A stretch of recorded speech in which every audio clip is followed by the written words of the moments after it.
अस्सलामु अलैकुम वरहमतुल्लाहि वबरकातुह।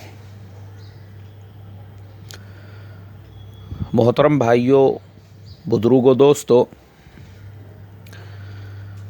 ये हमारा इस्लाह मुआशरा का 547वां सबक है।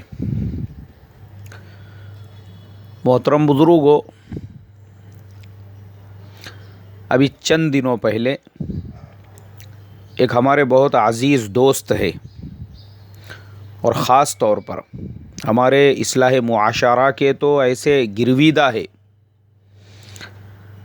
कि इस्लाह मुआशरा के असबाक़ को जहाँ तक हो सकता है वो पहुँचाते हैं और गायबाना तौर पर उन्होंने अपने पूरे बिरादरी में, पूरे ख़ानदान में, पूरे रिश्तेदारों में, यहाँ तक कि अपने ससुराली जो रिश्तेदार है, साले, साड़ू, ससरे साहब, यानी तकरीबन तमाम ही लोगों में गायबाना तौर पर उन्होंने मेरा तारुफ़ कराया हुआ था।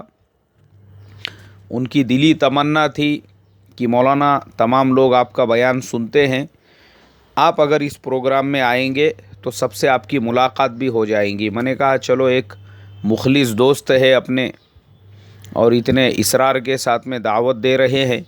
और इत्तेफाक ऐसा था कि वो जहाँ पर खाने का प्रोग्राम था वो मेरे मस्जिद और घर के दरमियान में ही था, रास्ते में ही। मैंने कहा चलो, हर्ज नहीं है, इशा की नमाज़ पढ़ा कर जब मैं घर की तरफ निकलूँगा तो इनके प्रोग्राम में शिरकत करके, खाने वगैरह से फ़रागत करके और इनका जो तकाज़ा है मुलाकात करने का, वो मुलाकात करके मैं आगे बढ़ सकता हूँ। अपनी तरतीब के एतबार से इशा पढ़ा कर मैं निकला। प्रोग्राम में जब मैं पहुंचा तो माशाअल्लाह हमारे इन अज़ीज़ दोस्त ने उनके खुसर साहब से, उनके सालों से, उनके तमाम रिश्तेदारों से मेरी मुलाकात कराई, तारुफ़ कराया। और एक उनके साथी थे, एक ही कंपनी में दोनों जॉब करते थे, उनसे भी मेरी मुलाकात कराई।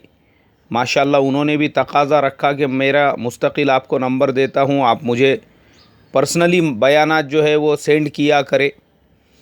फिर हम लोग बैठे एक जगह पर और लोगों से मुलाकात होती रही। तो वो जो दोस्त थे, हमारे दोस्त के दोस्त जो उनके साथ काम करते थे, उन्होंने कहा मौलाना, मैंने देखा हूँ आप अक्सर बयानात के अंदर ये कहते हैं कि निकाह सादा होना चाहिए, निकाह में सादगी होनी चाहिए, निकाह में फ़ुज़ूल ख़र्ची नहीं होनी चाहिए।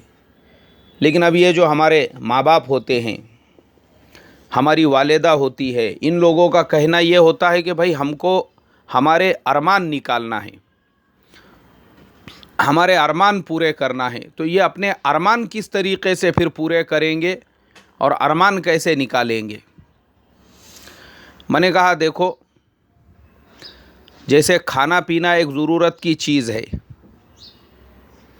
जैसे कपड़े पहनना एक ज़रूरत की चीज़ है, सवारी में बैठना और उतरना एक ज़रूरत की चीज़ है, निकाह भी वैसे ही एक ज़रूरत की चीज़ है। साहबा इकराम के ज़माने में, अल्लाह के प्यारे हबीब सल्लल्लाहु अलैहि वसल्लम के ज़माने में इस निकाह को भी वैसे ही सादगी के साथ दो गवाहों की मौजूदगी में अदा कर दिया जाता था, जिस तरीक़े से हम अपने ज़िंदगी की दूसरी ज़रूरियात को पूरा करते हैं। निकाह को ये सादगी पे जब उन्होंने लेकर आ गए तो उसकी वजह ये थी कि उम्मत के अंदर फिर किसी की बेटी किसी गैर के साथ में भागकर नहीं जाती थी हाथ पकड़ के उसका। फिर उम्मत के अंदर कोई मुसलमान लड़की उम्र ज़्यादा होने के बाद में उसको हिस्टेरिया के दौरे नहीं पड़ते थे, उसके आंग में पागलपन के दौरे जो पड़ते हैं, क्योंकि जवानी का जोश दबा दबा कर वो दिमाग के अंदर पहुंच जाता है और उसकी वजह से दौरे पड़ना शुरू हो जाते हैं। तो लोग बोलते हैं इसके आंग में जिन आ रहा है। बोले अरे जिन नहीं आ रहा है भाई, उसका निकाह करके दो। उसकी ख्वाहिशात जब ठंडी हो जाएंगी ना, ऑटोमेटिकली उसके अंदर के दौरे भी ख़त्म हो जाएंगे। ये लिख के लेना मेरी बात। तो मैंने कहा उस ज़माने में ये सादगी, क्योंकि जैसा खाना ज़रूरत, सवारी ज़रूरत, वैसे निकाह भी उस ज़माने में उन्होंने इस लेवल पे लेकर आए थे कि ये भी एक ज़रूरत है, इस सादगी के साथ में अदा करो। तो सादा सिंपल तरीक़े से लोग निकाह किधर करते थे, अल्लाह के नबी सल्लल्लाहु अलैहि वसल्लम को भी पता नहीं होता था कि किस सहाबी ने कहाँ पर कब निकाह किया, इसलिए कि वो इसको नुमाइश की या अरमान पूरी करने वाली चीज़ नहीं समझते थे। अब यह अरमान जो पूरा करने का हमारे यहाँ पर जो रिवाज बना हुआ है, ये हमारे इंडिया में, क्योंकि गैरों के दरमियान में रहते तो गैरों की रसूमात है हमारे अंदर, ये उनका तरीक़ा है ये। और अरमान जो पूरे करना है आपको, पूरी ज़िंदगी भर के लिए करो, एक दिन के लिए अरमान पूरे करके क्या मिलने वाला है। अब मैंने कहा हमारे यहाँ पर अरमान पूरे करना है, अरमान पूरे करना है, अरमान निकालना है, अरमान निकालना है। अब वो जो दूल्हा होता है, अरमान निकालने के चक्कर में ढोल बजाया जाता है, ताशा बजाया जाता है, डीजे वालों को बुलाया जाता है।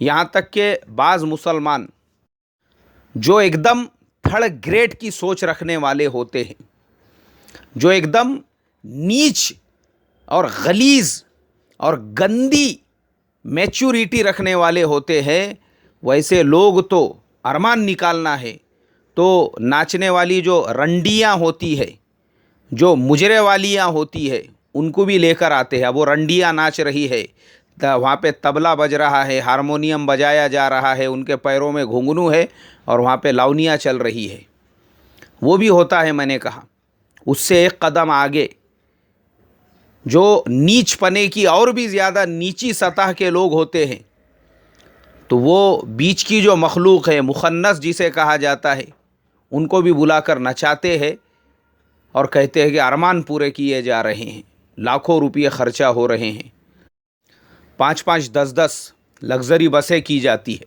क्यों? अरमान पूरे करना है। और अरमान पूरे करने के लिए कर्ज़े लेकर, सूद से कर्ज़े लेकर, घर गिरवी रख के, प्लॉट बेचकर अरमान पूरे करने के चक्कर में, अब अपनी अरमान निकालने के चक्कर में लग्जरी बसें और बड़ी बड़ी गाड़ियां करके, 5-5, 6-6 गाड़ियां करके पब्लिक को उसमें ठोस ठोस के ले जाया जा रहा है। लड़की वालों के वहाँ पे चले गए, अरमान पूरे करना है। अभी अरमान के चक्कर में बाद में बैठ के जब कैलकुलेशन किए तो पता चला कि तकरीबन 5 लाख रुपये तक ख़र्चा आया, 3 लाख रुपये तक ख़र्चा आया। उसके बाद अभी वलीमा वगैरह बाकी है। ये सारा ख़र्चा हो गया, शादी हो गई, बहू आ गई, तो घर में वो बहू को रहने के लिए सेपरेट कमरा नहीं है। घर में आपके और भी 2-2, 3-3 बच्चे हैं। किसका कुर्ता यहाँ लटक रहा है तो दूसरे का पैजामा वहाँ लटक रहा है। एकदम खुराड़े के जैसा हाल हो गया हुआ है। एक ही कमरा है, उसी के अंदर पूरी फैमिली रहती है। मगर अरमान पूरे करने के चक्कर में 6 लाख रुपये फूंक दिए। वही 6 लाख रुपये में एक आधा छोटा मोटा कमरा ले लेते थे, या और कुछ पैसे डालकर कोई एक आधा छोटा मोटा मकान ले लेते थे, तो आपके बेटे की लाइफ टाइम की ये झंझट दूर हो जाती थी। अब अरमान पूरे करने के चक्कर में 3-4 दिन में तो 6 लाख बर्बाद हो गए, लेकिन लाइफ टाइम उसको वही खुराड़े के अंदर, वो आपकी बहू को और वही बेटे को उतने ही घर के अंदर रहना है और उसी के अंदर ज़िंदगी गुजारना है। क्यों? क्योंकि अक्ल नहीं है, बेवकूफ़ी है, नादानी है, इसलिए पैसे को तो फूंक दिए और फूंकने के बाद में अभी वही बैठे हुए हैं लोगों के कर्ज़े लेकर। अब जो अरमान निकले थे, जो अरमान पूरे करने के लिए रंडियों को नचाया गया था, डीजे बजाया गया था, मुखन्नसों को लाकर नचाया गया था, उनके ऊपर जो लाखों रुपये लुटाए गए थे, वो सब सूद से लेकर आए थे। अब क्योंकि अम्मा की अरमान पूरी करने का था ना, हाँ, अब अम्मा का कलेजा तो ठंडा हो गया, लेकिन बेटे के पीछे लाइफ टाइम के कर्ज़े लग गए। कमाओ और ब्याज वाले को ले जाकर दो, कमाओ, कर्ज़े वालों को ले जाकर दो। अरे अरमान ऐसे नहीं पूरे होते, ये जंगलीपन है, जाहिलपन है ये। फिर मैंने उनको समझाया, मैंने कहा अरमान कैसे पूरे करना है, इस तरीक़े से अरमान पूरे करो। बेटे को अच्छा एजुकेटेड बनाओ, उस पर पैसा लगाओ। अम्मा ने अब यहाँ अरमान निकालना चाहिए कि मेरा बेटा ग्रेजुएट हो चुका है, तो बेटा आगे तू पोस्ट ग्रेजुएट कर, तेरे पोस्ट ग्रेजुएशन के लिए मैं अपने ज़ेवरात बेचने के लिए तैयार हूँ। अब अम्मा ने अरमान पूरा करना चाहिए, बेटे को पोस्ट ग्रेजुएट बना दिया, और एजुकेशन हासिल कर, आगे चल के और कोई डिप्लोमा जो तेरे काम आ सकता है, और कोई ऐसा एजुकेशन है जो तेरी लाइफ बना सकता है, मैं तेरी हर हर ज़रूरत को पूरा करने के लिए तैयार हूँ। तो अम्मा ने यहाँ पे अपना अरमान निकाल कर अपने बेटे को हायर एजुकेटेड बनाना चाहिए। जितना हायर एजुकेटेड बनेगा अच्छे से अच्छी जॉब पर लगेगा। और ठीक है, पढ़ा लिखा नहीं है, हुनरमंद है आपका बेटा, गैरेज का काम सीखा है, टेलरिंग का काम सीखा है, कंप्यूटर हार्डवेयर का काम सीखा है, कोई और काम सीखा है। अब अम्मा जान यहाँ पे अरमान पूरा करो कि बेटे को वो जो शादी में लगने वाले 5-6 लाख रुपये है, उसकी बजाय यहीं पे एक छोटी सी दुकान डाल के दे दो, एक छोटा सा गैरेज डाल कर दो, शादी करो और ये पैसा उसके डेवलपमेंट में लगाओ। अब जब वो 6 लाख रुपये और वो 5 लाख रुपये में ये बच्चे का गैरेज सेटअप हो जाएगा, इसकी कंप्यूटर हार्डवेयर की दुकान सेटअप हो जाएगी, इसका जो भी इसने हुनर सीखा है वो लाइन से ये लग जाएगा। जब इसकी दुकान चल रही है, ये अपने लाइन से लग गया, उसके बाद सादा निकाह, कोई ज़रूरत नहीं है। जिन लोगों पे आपने 6 लाख रुपये खर्चा करके दिए थे, जिनको बताने के लिए, दिखाने के लिए कि हम अपने अरमान कैसे निकाल रहे हैं, मैं बताता हूँ वो 6 लाख के नतीजे बाद में क्या निकलते हैं। लोग पीठ पीछे गालियाँ देते हैं, बुराइयाँ करते हैं, आपको लगा आपकी तारीफ़ होंगी, तारीफ़ कोई नहीं करता। लोग आपको यही बोलेंगे, हराम का पैसा बहुत हो गया इनके पास, डुक्करों के जैसा मस्ती में आए, इसलिए तो डुक्करनियों को बुला के मुस करने लगा रे, इसके वास्ते तो इनके यहाँ पे ये मखलूक वो मखलूक, इनको बुला बुला के नाचने गाने को लगा रे, बहुत हराम का पैसा है हो गया इनके पास में। बुराई करेंगे और जो टाइम पे कर्ज़े मांगने वाले आएंगे आपको जलील करेंगे, तो जिनको दिखाने के लिए आपने किए थे ना, वही लोग हंसेंगे आपके पीठ पीछे, मजाक उड़ाएंगे, लोगों को बोलते फिरेंगे बहुत मस्ती आई थी, डुक्करनियों के जैसा मुस कर रहे थे, बहुत पैसा उड़ाए शादी के अंदर। देव बोलना अब ये कर्ज़े वालों के कर्ज़े, सूद वालों का सूद, है क्या पैसे अब इनके पास में? देखो अब रहता घर भी बेचने की ज़रूरत पड़ती, हंसेंगे आपके ऊपर। अरमान निकालना है, ऐसे अरमान निकालो, बेटे को अच्छे से अच्छा एजुकेशन दिलाओ, बेटे को अच्छे से अच्छी जॉब पे लगाओ, बेटे को हुनरमंद है तो अच्छे से अच्छी दुकान डाल कर दो, और कुछ नहीं आता बिजनेसमैन है उसके बिजनेस में पैसा लगाओ। ठीक है बेटा, तेरे को जो बिज़नेस करना है तो अपना कारोबार सेट कर, कपड़े की दुकान डालना है, कोई और दुकान डालना है, कोई और कारोबार शुरू करना है, वो पैसा लगा के उसकी लाइफ बनाओ और फिर सादा निकाह करके दो। तो जो पैसा आप उसके 1-2 दिन के अरमानों पे निकालने वाले थे, वो पैसा आपने उसकी लाइफ बनाने पे लगा दिया। अब ज़िंदगी भर अरमान निकलते रहेंगे आपके कि बच्चा कमाता रहेगा, उसकी फैमिली सेट होगी, उसकी बीवी जो आने वाली है वो आपको दुआएं देंगी। वरना 2-4 दिन के निकाह पे आपने अरमान तो निकाल दिए, और वो आने वाली, क्योंकि आजकल की बहुएं पहले ज़माने के जैसी नहीं रही, उसको अगर थोड़ी भी घर में तकलीफ़ हुई वो लात मार के निकल जाएंगी, और फिर आपकी बदनामी आपके ससुराल में भी। बहुत शादी में पैसा उड़ाए, खाने को जवारी बाजरी के जब वांदे थे तो क्या ज़रूरत थी, काई की मस्ती थी इनको, अरमान निकालने का था बोलते। और वहीं आपने लाइफ बना के दी, अपने बेटे की दुकान, उसका कारोबार सेट करके दिए, ज़िंदगी भर वो बहू भी आपको दुआएं देती रहेंगी और आपके बेटे की ज़िंदगी बनेगी। अरमान ऐसे निकाले जाते हैं।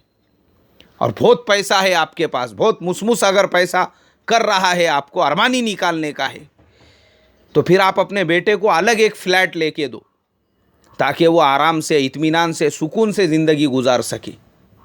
फिर अपने बेटे को एक आधी कार, अच्छे से अच्छी गाड़ी लेकर दो कि भाई हमारे बेटे की अरमान निकालना है, ताकि हमारा बेटा शादी होने के बाद अपनी ससुराल में जाए या फिर उसके बच्चे हो जाए, उसके बाद उसको गवर्नमेंट की बस में धक्के खाने की ज़रूरत ना पड़े, रेलवे स्टेशनों पे 4-4, 5-5 घंटे ट्रेनों का इंतज़ार करने की ज़रूरत ना पड़े, और उसको अपनी बीवी के साथ में एकदम पब्लिक के बीच में अपनी फैमिली को ले जाने और लाने की ज़रूरत ना पड़े।